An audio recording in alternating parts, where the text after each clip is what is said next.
નમસ્કાર મિત્રો, મારો અવાજ ન્યૂઝ ચેનલમાં એકવાર આજે ફરી આપનું સ્વાગત છે. તો આજે આપણી જોડે છે મારો અવાજ ન્યૂઝના એમડી શૈલેષભાઈ પરમાર.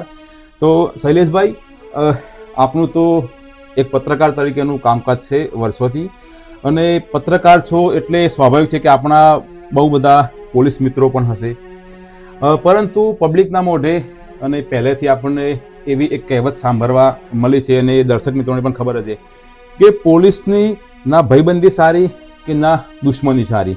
તો તમારા પણ બહુ જ બધા પોલીસ મિત્રો હશે, તો તમારા અનુભવ પણ હશે. તો આ વિશે તમારું શું કહેવું કે ખરેખર પોલીસ જોડે ભાઈબંધી પણ ના રખાય યા મિત્રતા પર દુશ્મની પણ ના રખાય?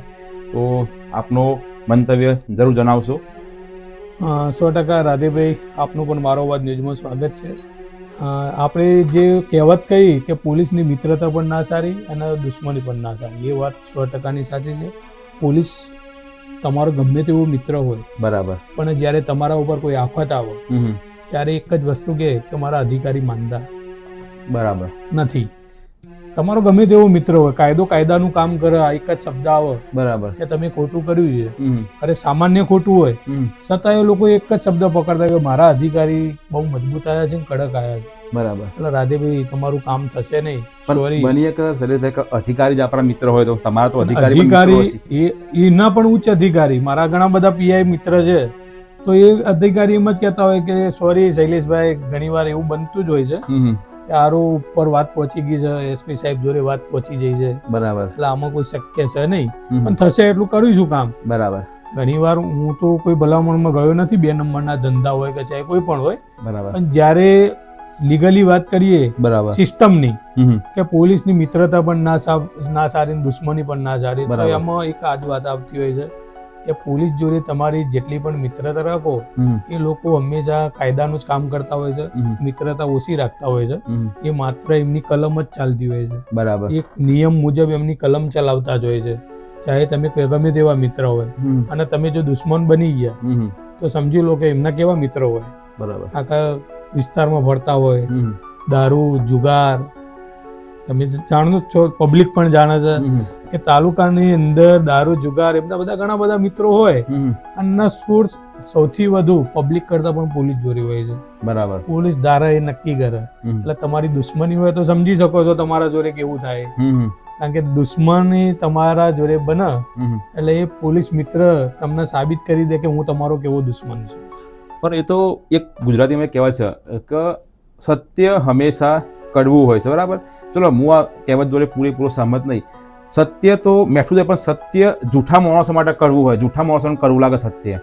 તો એવું બને કે ભાઈ જે લોકો ખોટું કરતા હોય એમના માટે પોલીસ દુશ્મન હોય, કે જે લોકો સારું કરતા હોય એમના માટે પોલીસ દુશ્મન કઈ રીતે બની શકે? આમાં એવું હોય કે તમે ખોટું ચાલતું હોય ને ખોટું બતાવવાનો તમે પબ્લિકને પ્રયત્ન કરો, બરાબર, અને એમાં પોલીસનો મિત્ર હોય અને એનું તમે ખોટું બનાવવાનો પ્રયત્ન કરો, એટલે એ તો પોલીસની દુશ્મની દેખાય ને. પોલીસ ભલે એમાં તમારી સીધી ઇન્વોલ્વ નથી, બરાબર, અને બધી પોલીસ એવી નથી હોતી. બરાબર. 50% લોકો જ એવા હોય છે કે જે આજે ખાખીને બદનામ કરી રહ્યા છે. બરાબર. તમે જોઈ લો અત્યારે પાયલોટિંગ ગુજરાતમાં લગભગ ઘણી એવી લોકો હતા, વેવડદારો, કે જે બુટલેગરોનું પાયલોટિંગ કરતા પકડાયા છે. બરાબર. આ એક શરમજનક વાત છે કે એક બુટલેગરનું પાયલોટિંગ કરી, ત્યાંથી રાજસ્થાનમાંથી દારૂ લઈને ગુજરાતમાં આવી અને એમ કહે કે ભાઈ હું સારો એક પોલીસ કર્મી છું. અરે આ તમારા જેવા કર્મીઓના કારણે આજે આખી ખાખી ખરાબ થઈ રહી છે. આ તો પેલું એવી કહેવાય છે ને, રક્ષક જ ભક્ષક બને. હા, 100% રક્ષક જ ભક્ષક. તમે એક સારા અધિકારી હતા પઠાણ સાહેબ, બરાબર, સ્ટેટ મોનિટરિંગ સેલમાં, તમે જોયું, સાંભળ્યું છે, વિરમગામ હાઈવે પીએસઆઈ હતા, સારા ઈમાનદાર, કે જે રાજસ્થાનથી ગાડી નીકળી 5 જિલ્લા ક્રોસ કરી છેક વિરમગામ પહોંચી. ગુજરાત, આપણે મહેસાણા પોલીસ કહો કે બનાસકાંઠાની પોલીસ કોઈ પકડી ના શકી, પણ સ્ટેટ મોનિટરિંગ સેલના પીએસઆઈ પઠાણ સાહેબ જ્યારે પકડવા ગયા રાત્રે, તો એમના ઉપર કેવી ઘટના બની આપણે જોઈએ, દુઃખદ ઘટના, કે એમની ગાડીને ટક્કર મારી અને આજે એમની પરિવાર વચ્ચે એ રહ્યા નથી. એટલે આવા ઈમાનદાર પોલીસ અધિકારી અને કર્મચારીઓ પણ હોય છે, પણ એવા પોલીસની વાત છે કે જે માત્ર દારૂના પૈસા લઈ અને પોતાના ઘર ચલાવતા હોય છે. બરાબર. તો એવું થયું ને કે સિક્કાની બે બાજુ હોય. જો પોલીસ અધિકારી ઘણા બધા સારા પણ હોય છે, 1 રૂપિયાનો પણ ભ્રષ્ટાચાર નહીં કરતા હોતા. મારા પણ ઘણા બધા એવા ફ્રેન્ડ્સ છે કે જે લોકો આજ સુધી મેં 1 રૂપિયાનો પણ ભ્રષ્ટાચાર નહીં કર્યો. અને બીજી તરફ ઘણી વખતે આપણને એવું સાંભળવા મળે કે અમુક લોકો હપ્તા લેતા હોય, ભ્રષ્ટાચાર કરતા હોય. તો આપણે અહીંયા કોઈનો વિરોધ નહીં કરતા, પણ જનરલી પબ્લિક બધી હોશિયાર છે, કઈ જગ્યાએ કયો ખેલ થમાઈ રહ્યો છે. આજે પોલીસ કોઈ દારૂ કોઈ વ્યક્તિ વેચતો હોય તો પોલીસ દારૂવાળાની ગાડીઓ પકડે છે, એના પર કેસ બી ચલાવે છે.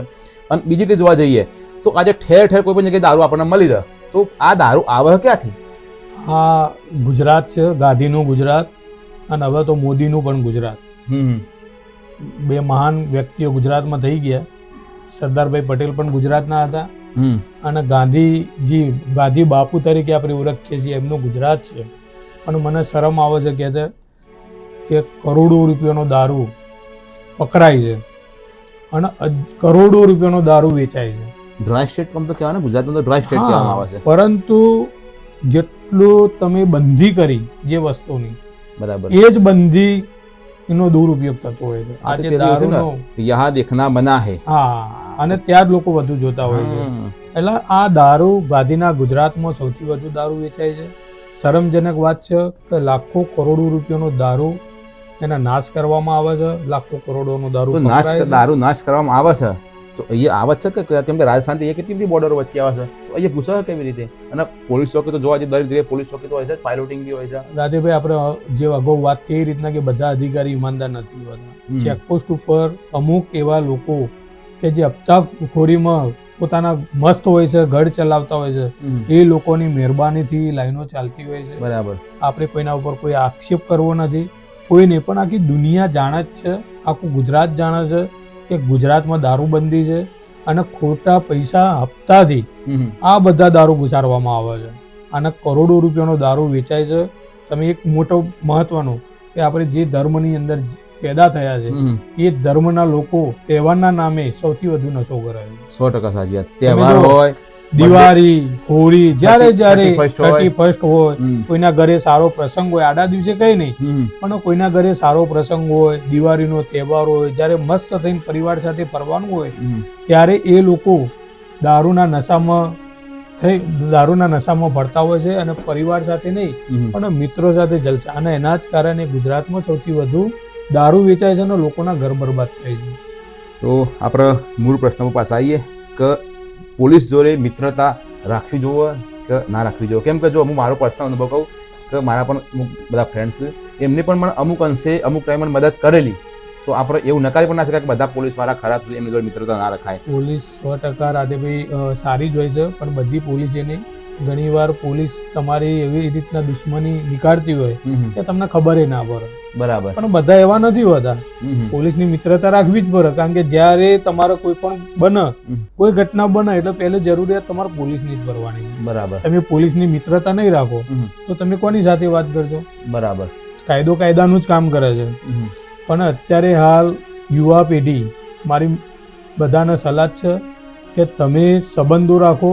તમારા પહેલાંના જે પણ કોન્સ્ટેબલો હતા એ એટલા મસ્ત અને સારા લોકો હતા કે લોકો જ્યારે પોલીસ સ્ટેશન જાય ત્યારે તેમને ચા પીવડાવો, વાત કરે, સારી રીતના બેસાડે, અને પછી એમને પ્રશ્ન કરો, બોલો. અને અત્યારે હાલ દુશ્મની પણ ના સારી, દોસ્તી પણ ના સારી, એવી પરિસ્થિતિ છે. જ્યારે તમે પોલીસ સ્ટેશન જાઓ ત્યારે એક જ વાત આવો, મારા સાહેબ માનતા નથી. બરાબર, અને મારા સાહેબ માનતા નથી. જ્યારે તમારા જો એનાથી ઉપલા અધિકારી તમારા મિત્રો હોય તો એમ કે સાહેબ જિલ્લામાં વાત પહોંચી ગઈ. એટલે માનતા નથી, એટલે આ એક એમનું એક બહાનું હોય છે કે એમને ખરેખર કોમ મદદ કરવી નહીં હોતી.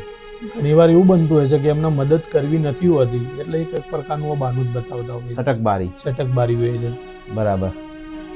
તો ચલો મિત્રો, આજે આપણે આ વિડીયોનો અહીંયા અંત કરીએ. તો વિડીયોનો સારાંશ એટલો જ છે કે સિક્કાની બે બાજુ હોય, બધા લોકો સારા પણ નથી હોતા, બધા લોકો ખરાબ પણ નથી હોતા. પોતાની વિવેક બુદ્ધિનો ઉપયોગ કરીને, કોમન સેન્સ યુઝ કરીને બધા જોડે બેલેન્સ રાખવું. બધા લોકો સારા પણ નથી હોતા, બધા લોકો ખરાબ પણ નથી હોતા. ઘણી વખતે આપણું પોતાનું વર્તન સામેના વ્યક્તિ કેવું હોય છે એના પર ડિપેન્ડ કરે છે. તો આપણે મળીએ આવા બીજા એક ટોપિક લઈને આવતા વિડીયોની અંદર. વિડીયો તમને પસંદ આવ્યો હોય તો અમારી ચેનલને સબસ્ક્રાઈબ કરજો, કોમેન્ટ કરજો, લાઈક પણ કરજો, અને તમારો પ્રતિભાવ પણ વિડીયોની અંદર જરૂર જણાવજો.